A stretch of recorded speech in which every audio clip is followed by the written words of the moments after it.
आहा, कितना अद्भुत लगता है ना सुनने में कि आप 101 सीटों पर चुनाव लड़े और 90 से ज्यादा सीटें आपकी आ जाए।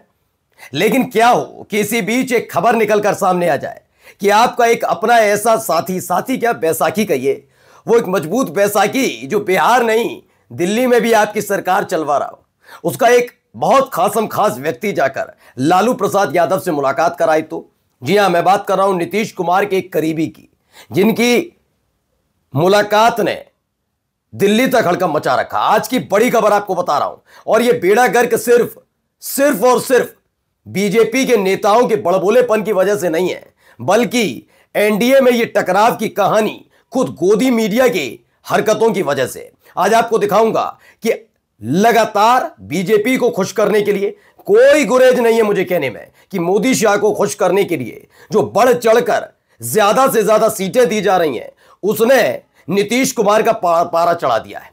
ये नीतीश कुमार भी जानते हैं और खासकर बीजेपी भी कि आप 101 सीटों पर चुनाव लड़े हो, 90 सीटें भी अगर आपकी आ जाएं तो भी चिराग पासवान, हिंदुस्तानी आवामी मोर्चा और उपेंद्र कुशवाहा भी सीट ले आए तो भी आप सरकार नहीं बना पाएंगे। आपको तब भी जनता दल यूनाइटेड की जरूरत पड़ेगी, नीतीश कुमार की जरूरत पड़ेगी। लेकिन अगर नीतीश कुमार साथ छोड़कर महागठबंधन में चले जाएं तो यह खबर क्यों निकल कर आई, कहां से निकल कर आई, इसके पक्के सबूत आपको दिखाऊंगा। लेकिन इसके साथ साथ आपको यह भी दिखाने जा रहा हूं यह खेल क्यों गोदी मीडिया की वजह से हो गया। नमस्कार, मैं हूं प्रज्वल गौतम और आप देख रहे हैं उल्टा चश्मा। ऑफर मिल गया है नीतीश कुमार को, आप आइए साथ। सम्मान के साथ वही पद मिलेगा जिस पद की चाहत के साथ आप लगातार एनडीए के साथ बैठे हैं। जी हां, एक बार फिर से तेजस्वी यादव कुर्बानी दें तो बड़ी बात नहीं, क्योंकि इस बार महागठबंधन की तरफ से जो कहा गया है उस पर गंभीरता से न केवल विचार किया जा रहा है, बल्कि अंदर खाने से खबर यह है कि नीतीश कुमार के करीबी ने लालू प्रसाद यादव से जाकर मुलाकात कर ली। यह मुलाकात इसलिए भी जरूरी है क्योंकि महागठबंधन का नेतृत्व करता कोई और नहीं, तेजस्वी यादव है, यानी आरजेडी है। ऐसे में आरजेडी की सहमति के बिना कोई फैसला नहीं हो सकता।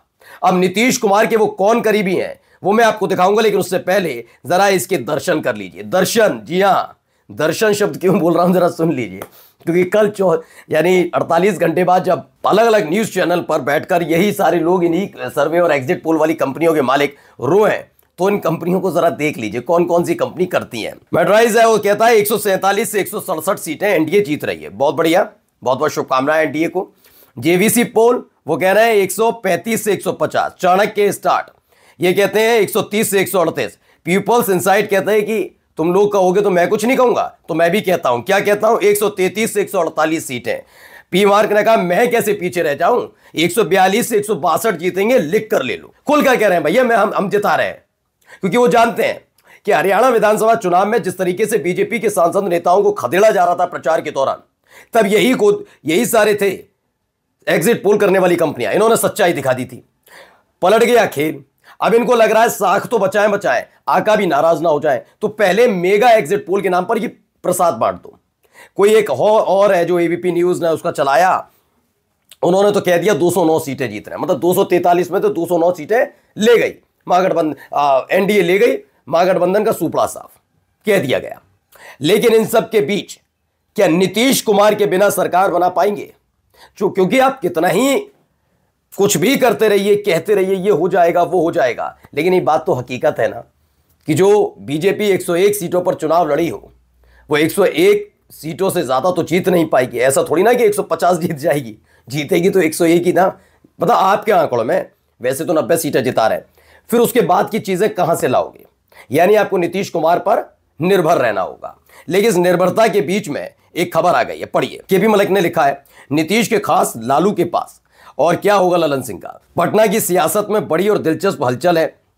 कल शाम जहां एक और नीतीश कुमार के खासम खास और जेडीयू के वरिष्ठ नेता लालू प्रसाद यादव से गुपचुप मुलाकात करने पहुंचे हैं। यह मुलाकात इस दौर में और ज्यादा संभव हो जाती है दोस्तों, जब 11 तारीख यानी दूसरे फेज की वोटिंग से ठीक पहले, जब प्रचार का आखिरी दौर चल रहा था, 9 तारीख शाम का वक्त था, अंधेरा हो चुका था, अमित शाह एक चुनावी रथ पर खड़े थे, एएनआई का माइक पहुंचता है, उसका पत्रकार पहुंचता है, सवाल पूछता है, और सवाल के जवाब में अमित शाह सीधे कहते हैं कि बिहार में बीजेपी की सरकार बनेगी। यह खबर हमने और हमारे चैनल ने पहले भी आपको दिखाई, ग्राउंड रिपोर्ट तक दिखाई कि कैसे जेडीयू के वोटर्स तक ये कह रहे थे, या जेडीयू को लेकर कहा जा रहा था कि जनता दल यूनाइटेड के वोटर्स ये समझ चुके हैं कि जिस तरह के हालात बनाए जा रहे हैं उसमें नीतीश कुमार के नाम पर वोट तो कास्ट कर दें हम, बीजेपी के लिए भी और एलजेपी आर के लिए भी, लेकिन क्या नीतीश कुमार मुख्यमंत्री बनेंगे, इसको लेकर संशय है।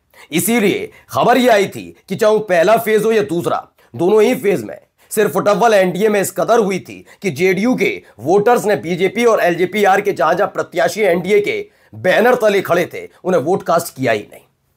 और यही नहीं, भारतीय जनता पार्टी और एलजेपी आर के जो वोटर्स हैं, कोर हार्डकोर वोटर्स हैं, उन्होंने जनता दल यूनाइटेड को वोट कास्ट नहीं किया। यह खबर खुल्लम खुल्ला है, ऐसा नहीं कि मैं कोई गुपचुप वाली कहानी सुना रहा हूं, यह आपको पता ही होगा। एक जगह तो वीडियो भी निकल कर आ गई थी, जेडीयू के एक बड़े नेता हैं, उन्होंने कह दिया लालटेन छाप पर दबा दो, कि पहले फेज की बता रहा हूं, उन्होंने कहा दबा दो, कोई दिक्कत वाली बात नहीं। तो आप सोचिए सिर्फ फुटबॉल एनडीए में कितना जबरदस्त था। इस सिर्फ फुटबॉल के बीच जब ये आंकड़े देखे जाते हैं तो बड़ा हास्यास्पद लगता है, लेकिन इसके बाद की भी कहानी है। अब ऐसा भी नहीं है कि बीजेपी का सुपड़ा साफ हो जाएगा, एक भी सीट नहीं आएगी, ये तो संभव नहीं है। संभव तो ये भी नहीं है कि जेडीयू की भी एक सीट ना आए, ये भी संभव नहीं है। यानी सीटें तो आएंगी। और मानकर चलिए, मैं कह देता हूं अपने चैनल पर पूरी जिम्मेदारी के साथ, मैं कह देता हूं आ गया, बहुमत मिल गया, तो नीतीश कुमार जानते हैं कि इन्हें मुख्यमंत्री नहीं बनाएंगे। यही एक वजह है कि कहानी है कि अंदर खाने गुपचुप बातचीत चल रही है कि प्रधानमंत्री पद वाले ऑफर पर तो मैं चूक गया था, इस ऑफर पर चूकना है या नहीं चूकना है, क्योंकि ये नीतीश भी जानते हैं कि जनता दल यूनाइटेड के अंदर खाने ही बगावती तेवर दिखाए जा रहे हैं। दो फाड़ पहले ही हो चुके हैं, हम बता चुके हैं।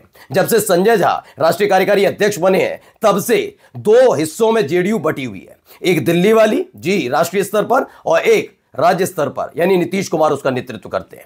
अभी हाल ही में जनता दल यूनाइटेड के एक सांसद ने चुनावों से ठीक पहले जब इस्तीफा दिया था जेडीयू से, तो उन्होंने संजय झा पर कई बहुत बड़े बड़े गंभीर आरोप लगाए थे, याद है। यानी जेडीयू दो फाड़ है, लेकिन यहां तो बिहार में चुनाव हो रहा है तो किसकी चलेगी? नीतीश कुमार की। नीतीश मुख्यमंत्री नहीं बनेंगे तो जाएंगे कहां? महागठबंधन के साथ। तो ये मुलाकातें क्या इसी का हिस्सा है? क्योंकि इस बीच एक और बड़ी खबर आई। खबर क्या है? नीतीश को मिला महागठबंधन में शामिल होने का ऑफर। सांसद ने कहा बीजेपी पीठ में घूम सकती है खंजर। यह ऑफर बहुत हल्का ऑफर नहीं है। पहले वाली कहानी अलग थी, अब वाली कहानी अलग है। कोई भी एक नेता हो, वो जानता है कि अगर वो निर्दलीय चुनाव लड़ेगा या स्वतंत्र चुनाव लड़ेगा तो वो हमेशा चुनाव जीतकर मुख्यमंत्री नहीं बन सकता। निर्दलीय विधायक का मुख्यमंत्री बनना बहुत ही ज्यादा मुश्किल हो जाता है। मधुकोड़ा की तरह नहीं होता कि हर कोई लग। तो नीतीश जानते हैं जब तक उनकी पार्टी है तब तक ही उनका वजूद भी है, सियासी और राजनीतिक वजूद तब तक है। लेकिन अगर वो एक बार मुख्यमंत्री पद से हटे और बीजेपी का एक किसी का भी बन जाए एनडीए के बैनर तले, तो फिर जेडीयू का कोई भी कुछ बचाने की स्थिति में नहीं है।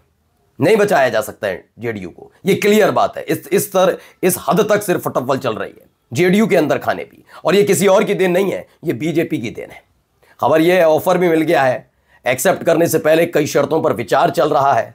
नीतीश के करीबी लालू प्रसाद यादव से मुलाकात कर चुके हैं, और इन सब के बीच अगर हड़कंप मचा हुआ है तो सियासी गलियारे में, वो भी दिल्ली में, कि नीतीश क्या साथ छोड़ने जा रहे हैं। नमस्कार।